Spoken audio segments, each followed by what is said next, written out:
Last chapter, gas laws. Now, we said that gas is a state of matter in which particles are freely and randomly in motion and fill any container. If we make a couple of simplified assumptions about gases, we can make some easy predictions. 1. That particles in a gas are in a continuous state of random motion. The identity of the gas is irrelevant. It could be any gas. 2. That the particles do not interact apart from the elastic collisions bouncing off each other like balls in a pool table. These points are not entirely true, but they make calculations easy and surprisingly accurate. They refer to an imaginary ideal gas, which is not the case for real gases.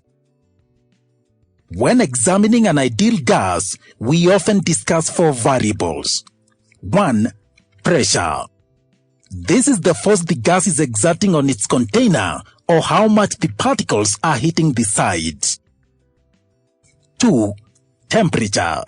This is the amount of heat energy available to be transferred to kinetic energy of motion. The higher the temperature, the faster the particles move.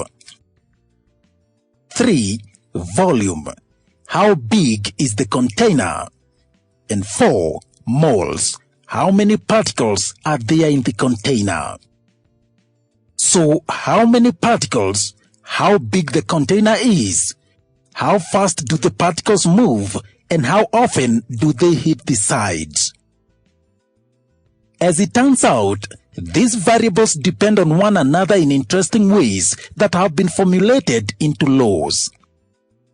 Let's look at a piston. While keeping moles and temperature the same, that is the same number of particles moving with the same speed. If we compress the volume, the pressure must go up. The particles will be hitting the sides more often because there is less distance to travel to hit the sides. That means pressure and volume are inversely proportional. When one goes up, the other goes down. This is Boyle's law. Volume and temperature can also be related. If we have gas in a balloon and we heat it up, the particles will move more quickly. In order to keep pressure constant or hit the side with the same frequency, the volume will have to expand. This means volume and temperature are directly proportional. If one doubles, the other doubles as well. This is Charles' law. Before we look at these laws in detail, let's talk about something called the thermodynamic temperature and the absolute zero. Now, when we do calculations with temperature, we must always use an absolute temperature scale called the Kelvin scale. 1 Kelvin is the same magnitude as 1 degree Celsius, but 0 Kelvin is absolute zero. So, where does that come from? Now, consider these gas particles contained in a balloon at a certain temperature. Because of the heat energy, the particles possess some kinetic energy and therefore move randomly inside the balloon. If we cool the balloon, the particles lose their kinetic energy gradually and slow down. The question is, at what temperature will the particles have zero kinetic energy and therefore non-mobile? A Scottish mathematical physicist and engineer, William Thomson Kelvin, reasoned that there must be a point at which all the available energy has been removed and which must be the lowest possible temperature. He then discovered that this temperature was actually negative 273.15 degrees Celsius. His scale, the Kelvin thermodynamic scale, he put this temperature at 0 Kelvin, or the absolute zero. So 0 Kelvin is equal to negative 273.15 degrees Celsius, or approximately 273 degrees Celsius. So to convert degrees Celsius to Kelvin, we add 273. To convert Kelvin to degrees Celsius, we subtract 273. So now let's look at the gas laws. Boyle's law. Boyle's law deals with the relationship between pressure and volume of a gas at constant temperature. If you exert pressure on a gas, you compress it, and that means it takes less space. Imagine a hard container that measures how many times gas particles bang against its walls. The more the gas particles bang against the sides, the higher the gas pressure on the container. If you make the container smaller, you compress the gas. The gas particles will hit the walls more times per second, so that means higher pressure. If you keep the number of gas particles constant but make the size of the container bigger, there will be fewer collisions per second, and that means lower pressure. So as you can see, for a gas, pressure and volume are inversely proportional. If you keep everything else constant, then as the pressure on a gas goes up, its volume goes down. As the volume goes up, the pressure goes down. A British scientist, Robert Boyle, stated this inverse relationship between pressure and volume as a gas law. Boyle's law states that for a fixed mass of a gas at constant temperature, pressure and volume are inversely proportional. Mathematically, P is proportional to 1 over V. Introducing a constant, P is equal to K over V, where P is pressure, V is volume, and K is a constant of proportionality. We can rearrange this equation to read PV is equal to K, or the product of pressure and volume is a constant. Often, Boyle's law is used to compare two situations, a before and an after. In this case, we can say P1V1 is equal to K and P2V2 is equal to K as well. Because both are equal to K, then it means they are equal to each other. So we can have P1V1 is equal to P2V2. This is the mathematical expression of Boyle's law. Let's take an example. A tire with a volume of 11.5 liters reads 304 kilopascal on the tire gauge. What will be the new pressure if the tire is compressed to a volume of 10.6 liters? We write Boyle's law and substitute what we know. This is a before and after situation. P1V1 is equal to P2V2. 304 kilopascal times 11.5 liters is equal to P2 times 10.6 liters. To solve for P, we divide both sides by 10.6 liters. 10.6 liters cancel out. Liters cancel out here. 304 kilopascal times 11.5 over 10.6 is equal to P2. 329.8 kilopascal is equal to P2, which is the same as P2 is equal to 329.8 kilopascal.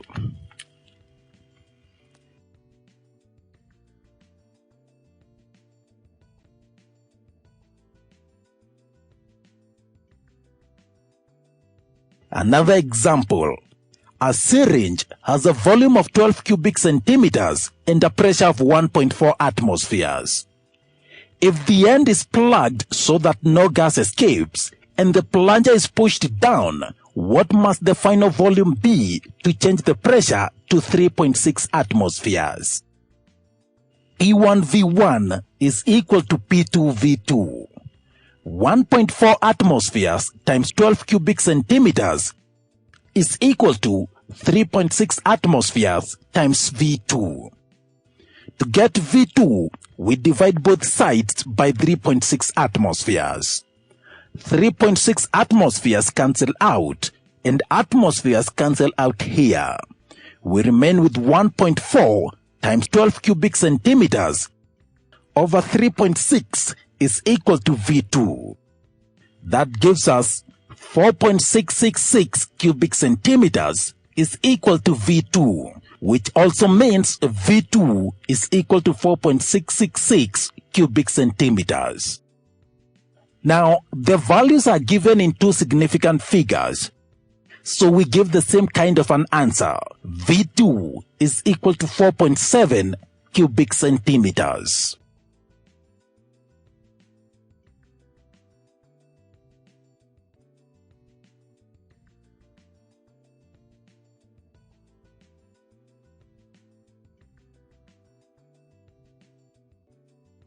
Next law, Charles' law. Now, Charles' law deals with the relationship between volume and temperature at constant pressure. If you heat a gas, it expands, making them to move faster and therefore take more space. Imagine a balloon that expands when gas particles bang against the sides. By expanding, that keeps the pressure constant.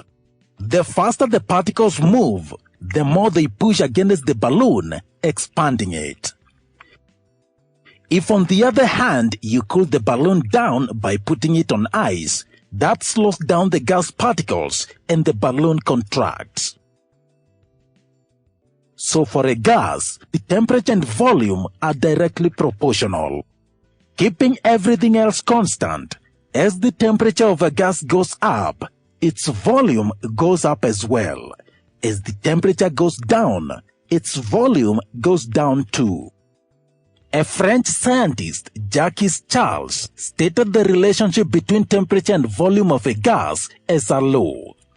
Charles' law states that the volume of a fixed mass of a gas is directly proportional to temperature if the pressure is constant. Mathematically, V is proportional to T.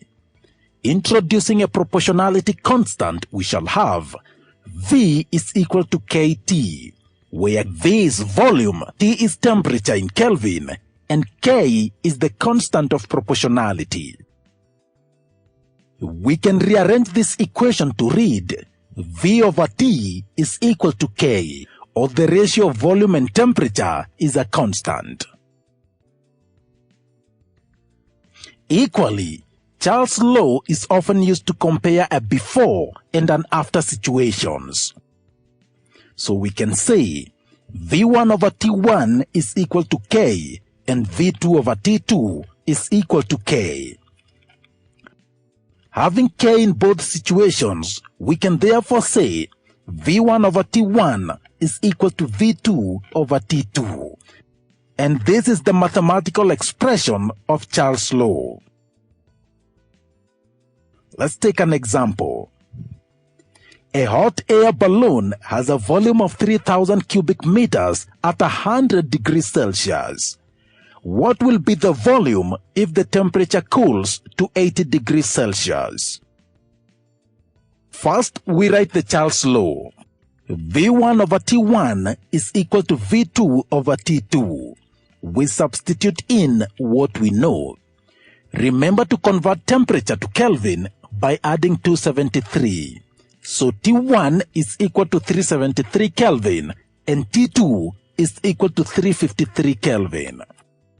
3,000 cubic meters over 373 Kelvin is equal to V2 over 353 Kelvin. Solve for V2. To remain with V2 on one side, we multiply each side by 353 Kelvin. 353 Kelvin cancels out here, and Kelvin cancels out here. So we shall have 353 times 3,000 cubic meters over 373 is equal to V2. V2 is equal to 2,839 cubic meters.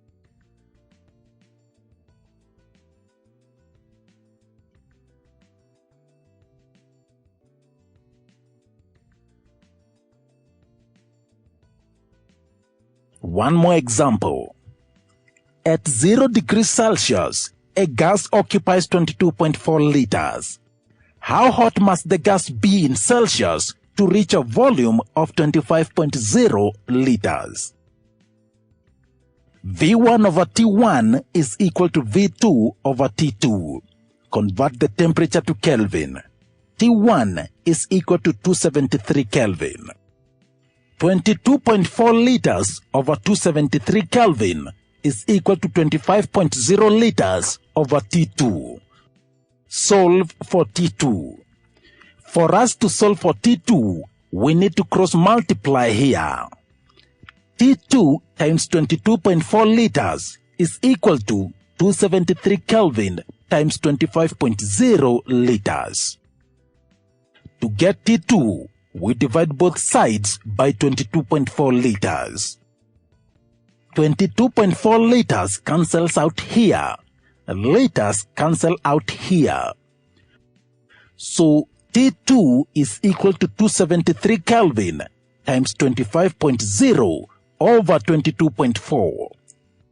T2 is equal to 304.7 Kelvin. We convert back to degrees Celsius by subtracting 273, and T2 is equal to 31.7 degrees Celsius.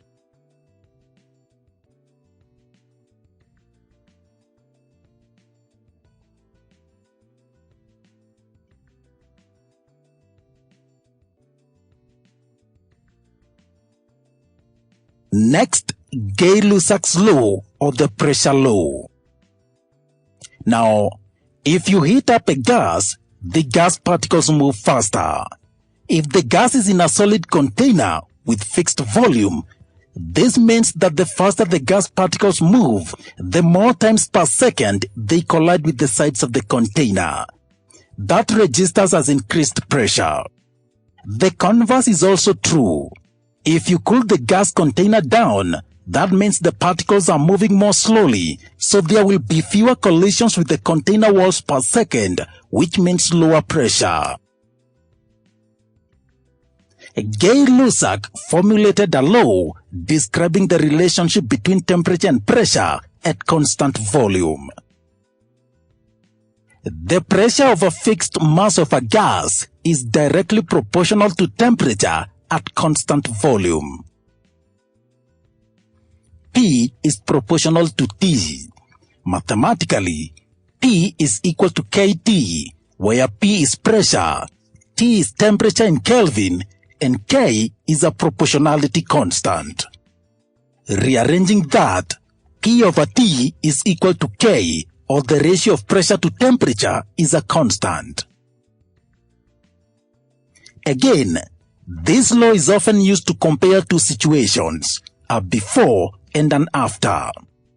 So we can say P1 over T1 is equal to K, and P2 over T2 is equal to K as well. This means that P1 over T1 is equal to P2 over T2. This is the expression of the Gay-Lussac's law, or the pressure law. Let's take an example. A cylinder of nitrogen has a pressure of 2000 atmospheres at 20 degrees Celsius. What will be the pressure if the temperature rose to 25 degrees Celsius? The pressure law, P1 over T1 is equal to P2 over T2. We then convert the temperature to Kelvin. 20 degrees Celsius is equal to 293 Kelvin. 25 degrees Celsius is equal to 298 Kelvin. Substituting in what we know, 2000 atmosphere over 293 Kelvin is equal to P2 over 298 Kelvin. To solve for P, we multiply both sides by 298 Kelvin. These cancel out, and P2 is equal to 2000 atmosphere times 298 Kelvin over 293 Kelvin. The Kelvin cancel out, and P2 is equal to 2034.13 atmosphere.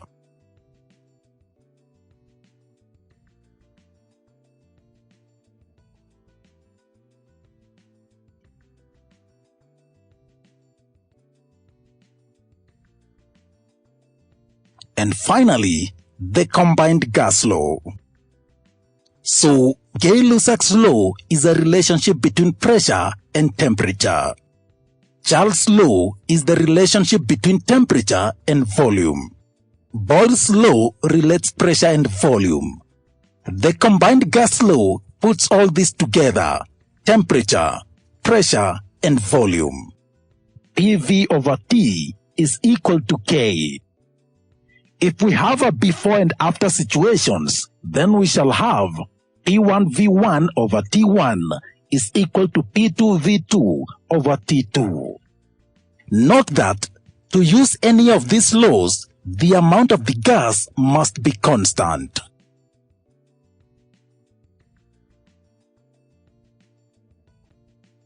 Let's take an example. A gas occupies a volume of 0.12 liters at 50 degrees Celsius and a pressure of 110,000 Pascal. At what temperature would the same mass of the gas occupy 0.10 liters under a pressure of 125,000 Pascal? This is a before and after situation. We write the combined gas equation. P1V1 over T1 is equal to P2V2 over T2. Then we substitute in what we know and remember to convert temperature into Kelvin. 50 degrees Celsius is equal to 323 Kelvin. 110,000 Pascal times 0.12 liters over 323 Kelvin is equal to 125,000 Pascal times 0.10 liters over T2. Solve for T2. We do cross multiplication. T2 times 110,000 Pascal times 0.12 liters is equal to 323 Kelvin times 125,000 Pascal times 0.10 liters. To get T2, we divide both sides by 110,000 Pascal times 0.12 liters. All these cancel out, and the units cancel out as well here. So T2 is equal to 305.9 Kelvin. We give our answer in degrees Celsius, so we subtract 273, and that leaves us with 32.9 degrees Celsius.